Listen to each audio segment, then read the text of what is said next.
So let's now talk about security overrides. Now, a security override will allow a employee to override another employee's security restriction. So if you don't have permission to perform a specific function, someone else who may have that permission can override your restriction.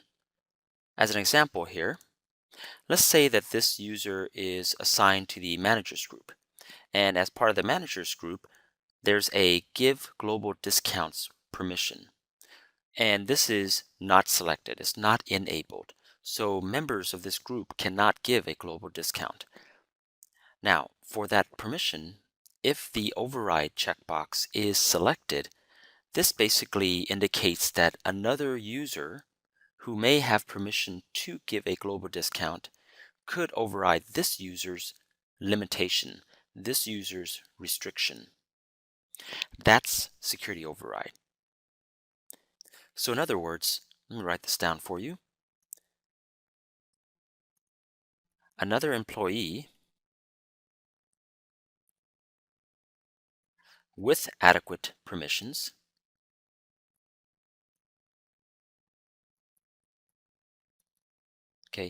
can override another employee's restriction. Okay? Now, it should be noted that this is a single instance only.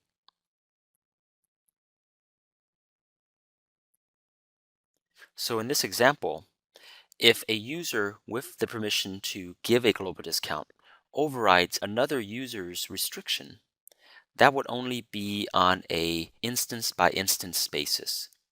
So if the user gives a global discount and then tries to give another global discount on the very next transaction, he won't be able to do so. Someone else would have to override that restriction once again. Okay, so security overrides are a single instance only. Now there's a related permission called log event. If the log event is selected, every time this permission is overwritten, a log is being written. Okay, so log event. So this will log when the associated permission is overwritten. Okay, so again, this is linked to a specific security override.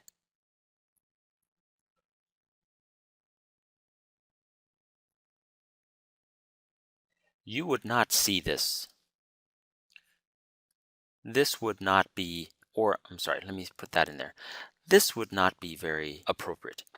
So in this instance, Retail Pro is not going to log every time a global discount is given. Log event is only linked to the security override. So in this instance, it will log each and every time a global discount is overwritten. That's log event.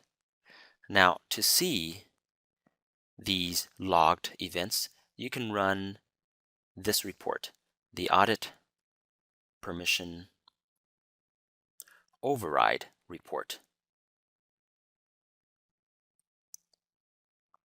Or you can look directly into the tables. Or you can view the database tables directly. And there's several ways to do this. You can go through Tech Toolkit is one way. All right, so that is security override.